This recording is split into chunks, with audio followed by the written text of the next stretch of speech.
Last year, Tierney only finished 13 weeks of her 16-week program. This year, she's trying to finish all 16 with hopes of finishing the marathon in under 5 hours. Illinois State Treasurer Mike Frerick said that although the budget issue has been extremely prevalent in the past 2 years, it has been in the works since the 1960s. It's Bark in the Park Day here at Illinois Field, and even though Lisa and Gracie here didn't get to see an Illinois win, they still raised a lot of money for the Champaign Humane Society. If you were planning on starting your training for the Illinois Marathon today, race co-director and co-owner of Body and Soul Sports, Mike Lindemann, would advise against it. I'd tell you forget it. Honestly, you know, to run the actual marathon 26.2, you're probably looking at a minimum of a 12-week program. Usually we'd like to see 16-week programs, particularly if you've never ran before. University student and Champaign native Tierney Davis has run the marathon before, though. She finished it last year, even though she didn't finish her whole training regimen.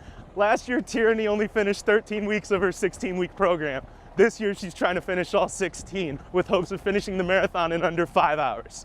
She said she was super nervous on the day of the race because she had never run longer than 20 miles before.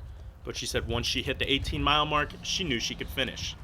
Lindemann said it's not surprising that someone like Davis, who was a sprinter on her high school track team, was able to finish the race.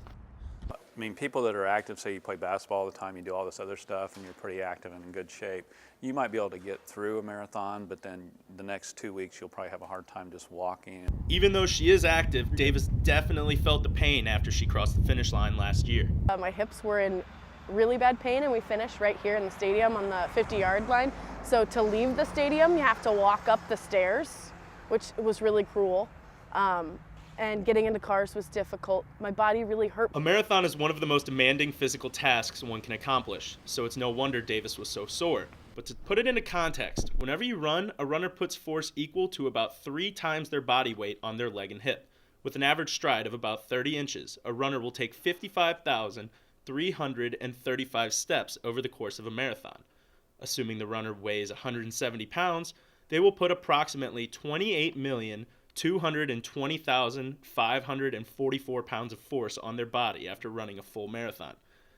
That is equivalent to the weight of 353 semi-trucks. That is enough to make some people shrink under the pressure, literally.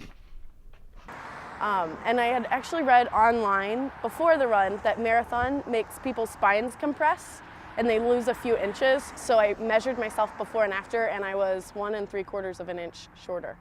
Don't worry, Davis eventually gained the height back, and she is excited to run again this year, even if she will drop a few inches again. In Champaign, I'm Henke, UI7 News. When Alex Diab finished his routine on the still rings at the NCAA championships, he knew there were only 2 other competitors that could beat him. He was the first to go of the 3, but after he watched the other 2 routines, he knew he had it in the bag. I was so close last year, ended up losing it on the dismount, but this year worked hard and did everything I could. Diab picked up All-American honors last year, but he wouldn't be satisfied with anything less than gold. He got right back in the gym the very next day, with his sights set on next year. His 14.5 on the rings this year was just enough to lock in the title. While head coach Justin Spring wasn't happy with his team's overall performance, he couldn't have been happier to see Diab at the top of the podium. So deserving, hardest worker in the gym, that's what being the strongest guy takes. He's been working for this national title since last nationals, the day after. I'm dead serious, and he's 3-peat Big Ten champ, and he just never got that big one till now. So he edged out the field by just enough. I'm so happy for him. Diab's teammate Bobby Baker was also happy to see Diab win the title, but he wasn't at all surprised by the outcome. That man is the most consistent rings worker I've ever seen in my entire life. He doesn't budge at all. He doesn't have good days, he doesn't have bad days, it's just him. And I think it took long enough, but he really deserved that first place, and I'm really proud of him. Diab still has his senior year in front of him. Now a back-to-back All-American, he once again has his sights set on next year, with only one goal in mind: to repeat. The parts that I use are all ethically sourced. Either they got hit by a car, or they hit a window, or they were poisoned. When you think about taxidermy, you may think about the head of a 5-point buck hanging from the wall. Yeah, to Katie be a Nettie professor takes a and teach different other approach. people how to- Formerly a high school art teacher in the city of Chicago, So this she doesn't is look now a very grad similar, student at the but university. it's pretty interesting She works to on the me. conceptual side of her craft with the hopes of drawing attention to the relationship between people and animals. I think it's really unfortunate that we are making more and more space for ourselves, which is therefore less and less space for the wildlife. Why is a coyote considered a nuisance and less important, but you can have this little dog that serves no purpose at all except sits in your home? Her freezer in her studio has everything from a baby pigeon to a groundhog to a red-tailed hawk. She makes a point to use every single part of the animal, letting nothing go to waste. Nicole Hilberg, a friend and colleague of Nettie's, said that this is what sets Nettie apart. Artistically, the way that she's been able to make jewelry out of mouse parts and stuff like that just kind of shows outside of the box things that humans take for granted. Most of Nettie's representative work is for educational purposes. She has had work displayed at the Anita Purves Nature Center in Urbana, as well as the Rock Springs Nature Center in Decatur. It allows people to see the animals for what they were. Especially with taxiderm items, is that people should be able to get up close with them. If you go to a regular museum, they're usually behind glass. And Educating people has always been the end game.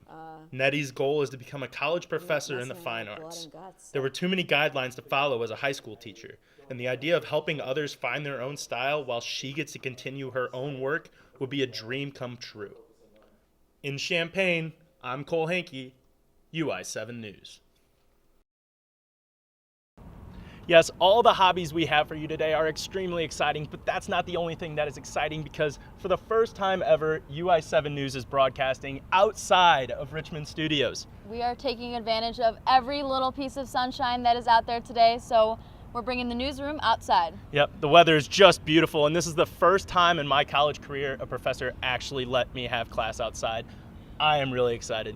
So let's get this show on the road. Yes, to start off, we're going to be taking a look at this one local man from Fisher, Illinois, who collects cast iron cookware. With over 100 pieces in his collection, I think he has the most heavy-duty hobby. Take a look to see what I learned from him.